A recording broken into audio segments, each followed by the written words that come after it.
would have changed the balance of the court. It's something you wrote about in 2013 in the Texas Law Review.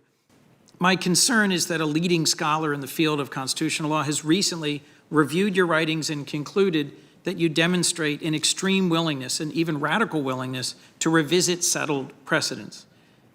Some characterize you as more extreme than Justice Scalia in your approach to precedent and closer to Justice Thomas.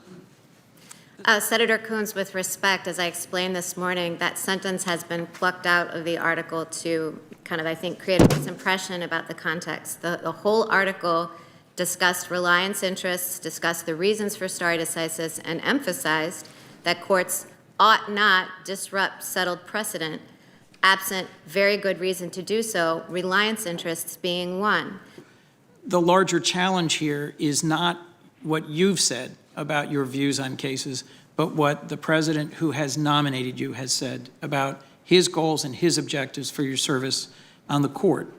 And frankly, my concern about originalism and an activist willingness to reconsider precedent is that in combination, Justice Scalia's views, often expressed in sharply worded, memorable dissents, may make for great academic reading, but I think most Americans don't expect them to become the law of the land.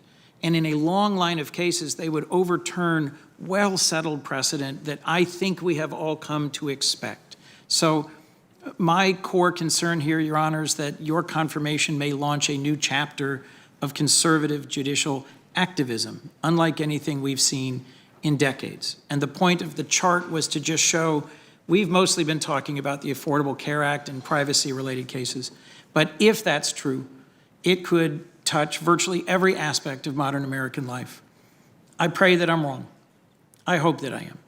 But in my reading of your work, nothing has alleviated my grave concerns that rather than building on Justice Ginsburg's legacy of advancing privacy and equality and justice, I'm concerned, in fact, you will take the court in a very different direction. And so with all due respect, I will be voting against your confirmation, Your Honor. Thank you, Mr. Chairman.